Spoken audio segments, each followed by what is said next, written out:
All right, here we go. Let's start, my friend. It's so good to see you.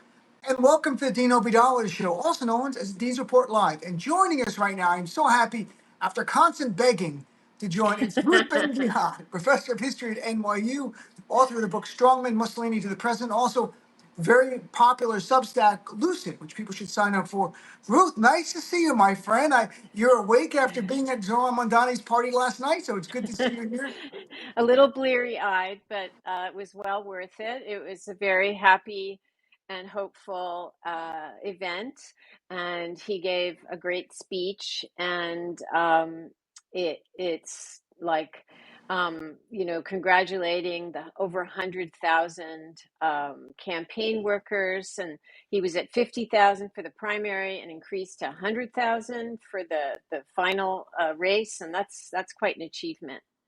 It is, and I saw the whole trajectory. I mean, I know Zorn a little bit just from being in the same community, and I talked to him in the fall before he announced he was going to run for mayor, and he said, "Hey, I'm going to run. Come on your show." And I said, "Sure, why not?" And I don't know him well, but I talked to him a few times before that, and he was getting ready. So to see it going from like this idea, I think I'm going to run for mayor, to him announcing, and no one took it seriously.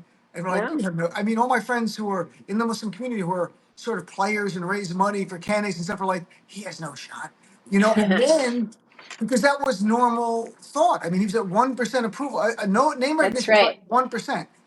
And to see this go from there to in a year where he's on the stage and he got 1 million votes, the most since John Lindsay in 1969 or 71, around that time, is just remarkable in New York. It says something about New York, like the American dream is Mhm. alive and well in New York City on some level. Which I feel every time I take the subway, which is the world in a subway car. And that's what we, as first generation Americans, we love about New York. And he also ran a brilliant campaign. The messaging was pitch perfect. It was very sophisticated. I mean, his mother is a filmmaker. Uh, and he managed to project empathy, and he had a kind of embodied style of campaigning where he walked the length of Manhattan, he hugged people. So it was all of a piece. His message about care and dignity and affordability, like making people's lives better, but his presence is very important, and I think those came together in a kind of alchemy, and it inspired people to come out and vote, as well as the not very appealing alternatives, Yeah. shall we say, which is the old guard. Um, and But it's less that than his charisma and the integrity of his platform. People are doing badly because also there's the threat of no food stamps and all of this chaos, and a chief executive, commander in chief, who posts an AI enabled video of him like crapping on people. Mhm. Um, so and Mandami's campaign was already the opposite of that. Very much so. It was one about inclusivity and a great vibe, for lack of a better putting it. So I wanted to ask you, though, as an expert on authoritarianism, strongmen, a few things about the election results. One, will stick with New York. What does it say that Zoran overcame millions of dollars spent in anti-Muslim bigotry, and he even mentioned in his speech last night that the message here in New York is that Islamophobia is not going to work to win you elections anymore. How how important is that going forward, in terms of also the darker powers on the right that tend to traffic in that kind of stuff? In a way, I see the administration and its allies in states as this whole right-wing media ecosystem. They're feeling so empowered, and they're becoming so extreme that they're overreaching. And I think this is a case where it just didn't work anymore. It didn't work. Some people think he's the Antichrist, Right. but not enough to prevent him from winning, or not enough for them to want to elect Cuomo. And so it simply, it's so transparently propagandistic that it's not working anymore. When Stephen Miller he issues proclamation that it's the Democrats who are demonizing people, and he basically states very clearly what they are doing and blames it on the opposite, and it's almost too neat of a trick. Mhm. And so I think they're overreaching. They're not at all being subtle, and it's backfiring. How does the victory last night, not just with Zoran, obviously, but Democrats across the board, New Jersey exceeding expectations, Abigail Spanberger in Virginia doing better than expected. There was a race in Pennsylvania for a retention of Supreme Court justice. Didn't get a lot of press, but Democrats held on to the majority there. That's very important. Had a special election in Georgia. But wherever you look, Democrats overperformed, or people coming out to support the Democrat. I'm not Yeah, saying everyone who voted for the Democrat was a Democrat, but right. something's going on. So, and you're looking at it through the prism of pushing back against an autocratic administration that wants to grab more power. How important was last night? Very, very important because different kinds of Democrats won. You have Spanberger, who was in the national security intelligence community, very different person than Mamdani. Right. And yet, people realize that, President Trump is saying that Democrats are like gnats, kind of dehumanizing them. And it's such an extreme march to autocracy. All the stuff with ICE, it's very clear, the dangers, and they've been affecting people's everyday lives. And we've seen these incredible, spontaneous demonstrations of support where people go out into the streets and Right. disrupt ICE. So it's very hard to hide the brutality and authoritarian crackdown now. And so I think many people, perhaps who didn't vote before, or they just figured Trump was just all bluster, I think that eyes are opening. I've been saying since I wrote a piece for Lucid in February saying that there was a reckoning would come because the chaos and the corruption were going to be so extreme. And I think we're starting to see that because whatever kind of Democrat was running, they prevailed. And that's very interesting to me. So Mamdani's one thing, the pitch perfect campaign, the charisma, New York City, but the collective result, it's like a trend, and so that's why it's good to be talking about this larger picture. And it is a great point that, Spanberg, Mikey Sherrill certainly on the left, but maybe centrist left. She's not a centrist, but Yeah, and she won in Jersey. Now, they all did run on affordability, which yeah, does the fact that people are per polling struggling economically, or at least concerned about a future struggle economic. There's some people doing pretty good now, but they're worried. Others are struggling. People below $100,000, certainly under $50,000 a year in income, recent polls show, are really struggling. Does that cut through the garbage of a guy who wants to be an autocrat and a tyrant, where people are like, this is not helping my life, so I'm going to go back to the old school political party thing and vote for this party? yeah, I think so. And the Democratic Party has the lowest popularity rating for like many decades. So that's bad, but there's also space to rebuild it. And they only recently adopted affordability as their party platform. And I certainly think that Mandani's victory on a very focused message discipline of even people who don't care for him said, wow, the guy was like totally focused on affordability, and it worked. um, and it could be replicated in other big cities across the nation, right? Right. So I think that people are waking up, and as things get worse economically, as the ripple effect of the combined, the tariffs, the cutoffs of assistance. My mother, I think her Social Security was cut off for 4 months because Oh, you told me. Yeah. she was doged, and then she got it back through our, a member of Congress intervened, her office, and it took months though. And so there are many people like that, and some of them have not gotten their benefits back because this is also because of Elon Musk doing what he's doing with Doge. So So there's multiple things which are waking people up, and I think that's really smart of the Democratic Party to be focusing on everyday life and affordability. Whatever touches someone personally is the thing that tends to motivate you to come out and vote or go on a Yeah, protest, whatever it might be. Now, Donald Trump got the message, so he today had a press conference where he spoke, but he didn't speak about inflation. He didn't speak about the cost of living or SNAP benefits. He talked about hardball politics, how to rig elections. That was his takeaway from last night. He said we got to get rid of the filibuster because we need voting reform. And like usual, he said that quite out loud. He goes, if we do this, Democrats maybe will never be able to attain power again in the future. Literally said it's unlikely they can ever attain power. So what should we expect more of that? Because Trump gets they're yeah, not popular. Trump he's delusional, has dementia, but even he it cuts through like we're gonna lose elections in November. Democrats are gonna get the House, maybe even the Senate. So yeah. how much more concerning is it for us as we head between now and next November? Yeah, this is part of the backlash. That he knows that, and so on the one hand, he doesn't care. I mean, if he cared about being seen as caring about people, he wouldn't have been doing the ballroom and the big gala with women in in like champagne glasses, very Epstein vibes. He wouldn't have been doing that right when he's trying to, there's no government in session, no Congress in session, and cutting off benefits.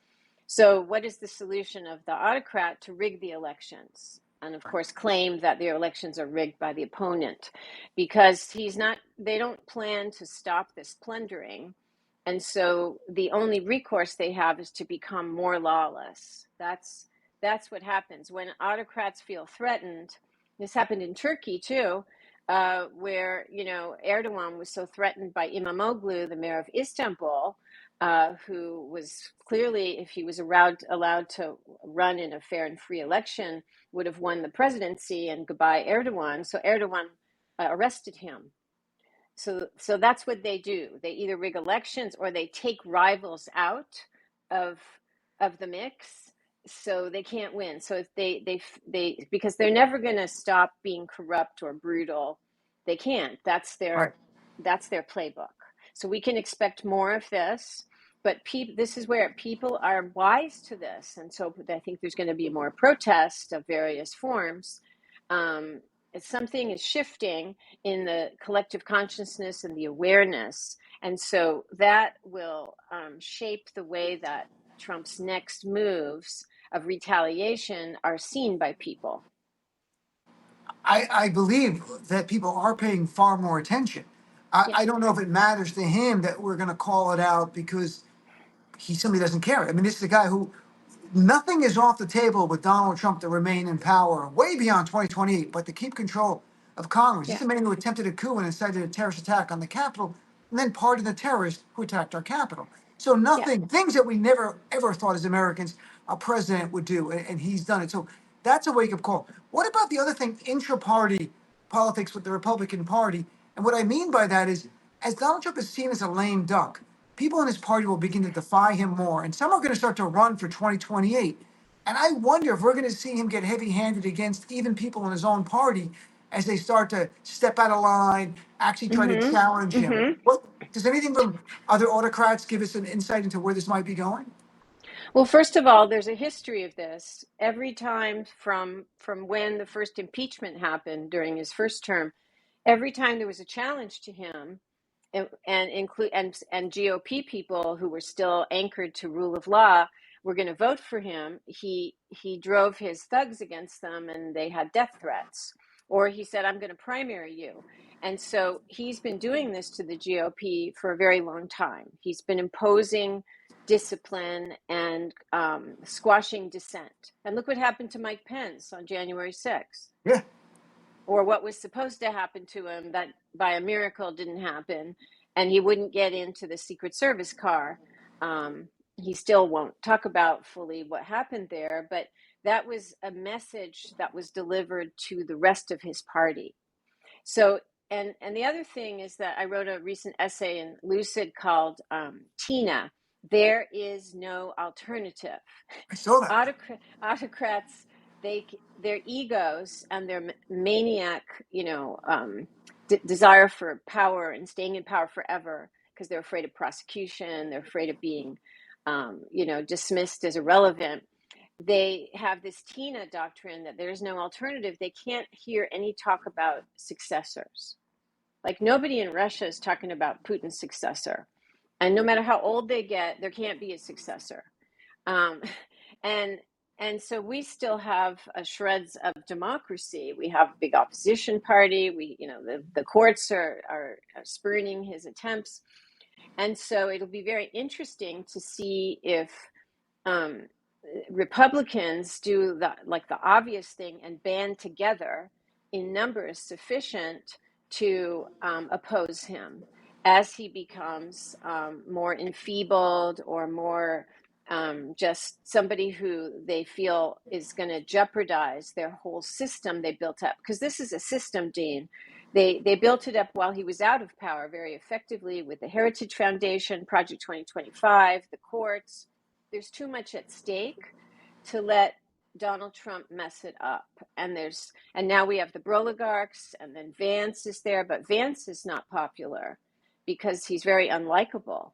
So they have a problem there. Vance was put there because the Broligarchs and Peter Thiel wanted him there, but he's not the right choice as successor because he's unlikable. So that's a structural problem. It's really interesting. It is, and if they're looking the same results we are, if you look at New Jersey last night versus 2024, it moved so much more to the blue side, to Democratic side. Like six Yeah. counties were flipped over that it went for Trump. We saw the same thing in Virginia. The turnout was so much better in terms of Democrats coming out and Republicans not coming out, and Trumpers not coming out this Yeah. off-year election. And I wonder, Ruth, if the power structure of the Heritage Foundation and those people who could profit by Trump, if they work now extra hard to try to find a way around the 22nd Amendment, which is very clear, you can't seek a third term, but they know his name has to be on the ballot to get Yeah. those people out, to deliver a victory for them. So do you Yeah. expect them to try to find some legal means to get him to be able to run for a third term? Yeah, so that's why Bannon's had his charm offensive that sadly has worked to platform him with 60 Minutes and The Economist. They gave him these in-depth interviews, and the purpose of that was to normalize the idea of Trump having a third term. And Right. Bannon, who's an expert in psychological warfare, said this is going to happen. And he mentioned in one of the interviews about amending the Constitution. I thought, oh, okay, yet another copying Putin moment. Because what did Putin do? Because Putin, they also in Russia had a law against 3 terms in a row. Hmm. So Putin amended the Constitution in 2020 so he could stay in power till 2036. So that happened. So, I mean, there's different routes that different autocrats take, but this was the Putin thing. I swear, Dean, sometimes it seems like the US in 2025 is like Russia in like 2013. The propaganda is the same, the homophobia, the saving civilization, the all of it. It's incredible. The fact that you know so much about autocratic history, does it make you sleep harder to sleep? You know too much. Like it'd be great if people were just bliss and oblivious, like, well, why is he doing that? And there's Ruth connecting all the dots, and like, this is really bad, everybody. So you know how bad this is. Is that more alarming for you that people don't get it sometimes? Sometimes it's frustrating, but it's my job to present the history in ways that allow people to understand that there are these patterns, and and the empowering thing is if we understand the patterns, we're able to not be as surprised when they, because that's how I've been able to predict a whole bunch of stuff. I don't Right. have a crystal ball. um, and or read the coffee grounds of our Turkish coffee, right, in our Right. part of the world. Um, it's because I know that this is how they behave and this is what they do at certain times. But the good thing is that knowing this, you can also you can know what is best, how best to resist them and what they fear and what to gets at them. And so there's a way that this can also be it can be a good thing. And everyone's asking the same question. So what are we going to do? What we've talked about this many times in the past. But what do we do now between now and 2026 for those who want to preserve our democratic republic? For those who don't change the channel, but for those who want to preserve our democratic republic, what should we be doing? I mean, is it along the lines of the No Kings rallies continuing, more activism, or are there other things we're not thinking of right now that we can learn from other societies that were able to defeat an autocratic leader? I think like there's a menu of things. It's really important to keep up nonviolent protest, Right. and there's different forms it's taking. We have the organized No Kings protests, and what's key is that those are getting bigger every time Hmm. because people are like, well, I'm not seeing these mass demonstrations in DC. It's not going to be like that, right? Like a lot of protest is decentralized, especially we're a huge country. Like we're different than other countries. We're giant. So it's decentralized. So that's important, nonviolent protest. And every time people see people coming out against ICE, it encourages and emboldens them to come out next time. So there's that form of resistance, which is very morally powerful to see people running out in their pajama bottoms without their shoes on just because they want to help somebody who's targeted. That's like really moving, right? Right. And then there are boycotts, using your power as consumers, and that's very effective. And there's 5051 and other places publish lists of who is funding deportation flights, who's funding the ballroom, and we can use our power as consumers to make our voices heard. And then I don't like it when people say, well, you can't vote your way out of fascism, because we're not fascism in the sense there's a lot of fascist things that are going Right. on. And a lot of these people are effectively ideologically like fascists. But we have elections. And if there's any lesson from yesterday, it's that we need to use our power of the vote. And we can't act like, oh, he's going to get rid of it, so we shouldn't try, because then you're just giving up. And so we need a massive turnout of voting, and for every future election. Just as we need more and more people coming out to protest peacefully, we need more and more people. So you can do that. You can help people to register to vote, and never adopt the fatalist thing where he's just going to rig it all, because then you're kind of doing his work for him. I could not agree with you more. People say to me all the time, "Why are you talking about this? We're not going to have election." I'm like, what? Are you kidding me?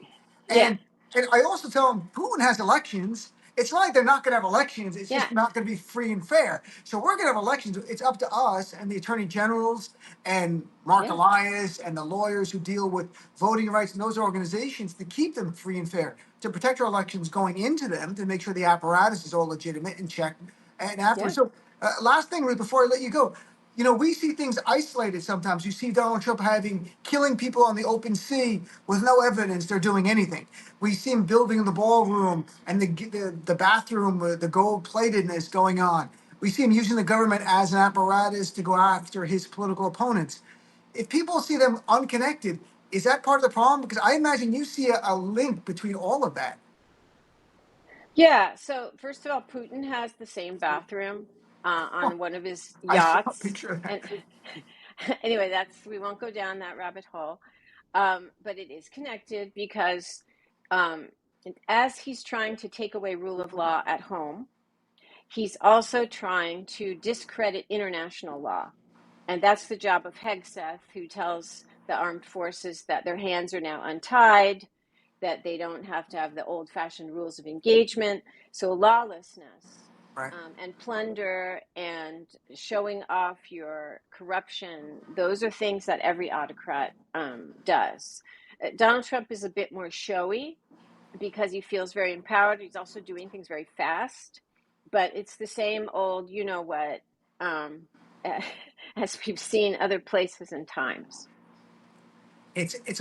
Alarming, but thankfully Ruth is here, and hopefully she'll continue to be here. Not one day, but like she's gone. That would be alarming for all of us. Ruth, if people want to follow your Substack, they go to Lucid, Lucid. That's the best place to Yes. sign up. Yes, and I am planning and staying here as a on-site witness and chronicler historian of our democratic emergency. So yes, Lucid.